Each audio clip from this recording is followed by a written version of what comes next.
can't even list all of them because, it's just so great. Like, dude, can you imagine that God literally made the whales in the ocean to the smallest bird in the sky? And it only took, like, what? A day? I don't know, 5 seconds? Through the power of his voice, he can make mountains. He can move mountains, you know. He can create tornadoes, hurricanes, storms just with the power of his voice. His wrath is so great that he doesn't even have to lift a finger to make it happen. That's how great he is. That's how great his creations are.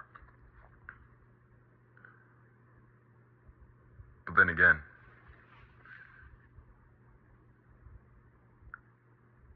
my pastor was talking to me, and I asked him, hey, you probably know more about God than I do, but can you tell me what God's greatest creation is? Because God has made a lot of great things, and all of them are beautiful. But when talking about the greatest, there can only be one. And a lot of people are like, oh, his greatest creation. It's obviously got to be people, right? Because in the Bible it says it. I'm like, well, you're not wrong. You're not wrong. Now, you know what I'm probably going to say. When it comes down to the greatest creation, I'm going to just get straight to the point. The greatest creation that God has ever made is you. Well, it's me. Dude, I've heard that before. I know it's me. I am God's greatest creation. But I don't feel so great, you know? You got these billionaires, these CEOs, these great people with big brains. Yeah, I'm here, living in a house made out of wood, scrolling my life off on a small device. And yet, you have the nerve and gut to call me God's greatest creation? Dude, no, trust me, I'm a waste, dude. Like, I honestly don't know why God put me on this earth, because I just don't get it.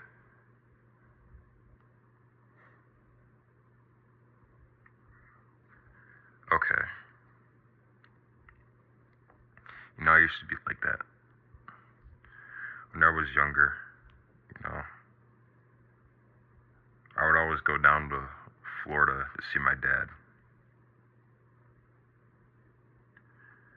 Because my parents were divorced at the time. And I lived in two houses. One was in the Midwest of the United States, and the next was in Florida. And when I was in Florida, I had nothing to do. I would just spend countless hours, sometimes even a whole day and a whole night just on my computer, just playing video games, watching TV. And then whenever I got hungry, I would come out of my dark, stinky cave and go eat food. Well, that's not very great. Dude, you're wasting your life. That's not great at all. I know it's not.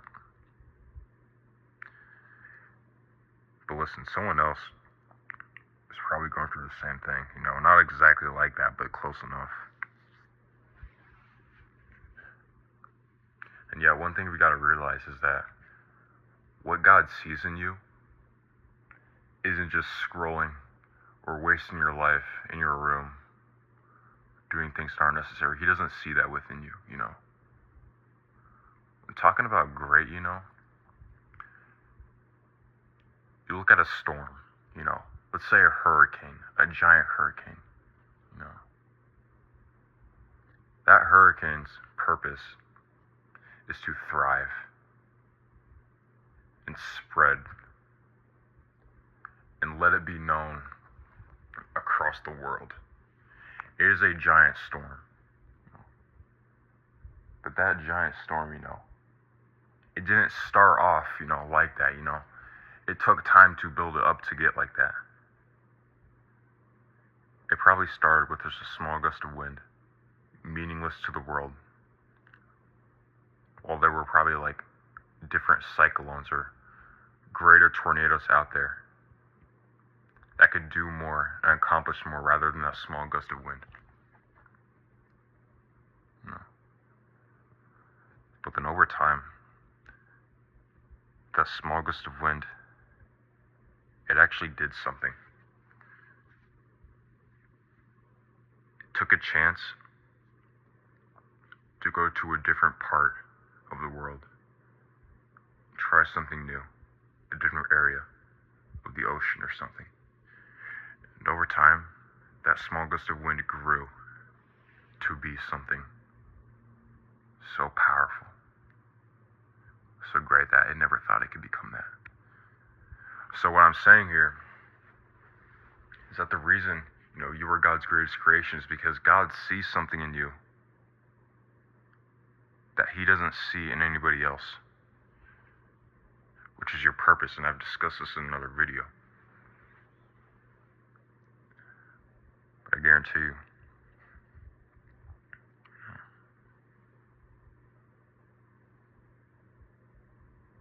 you have a lot coming your way. And as I said before, you've got something that God needs you to do on this earth. God loves you so dearly, He loves you so dearly. I'll tell you this right now.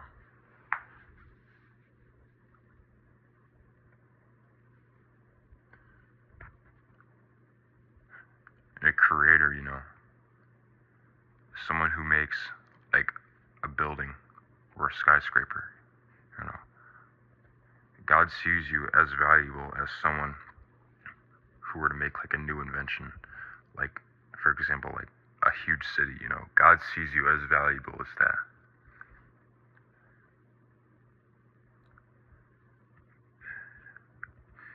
You have meaning, I'll tell you that right now.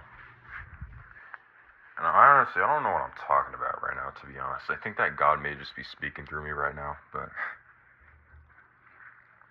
listen. You don't need to be stuck in this life of just laziness, you don't really want to do anything. You don't need to be stuck in that. You can change. But it all comes down to you. Then you can truly find out why you are God's greatest creation.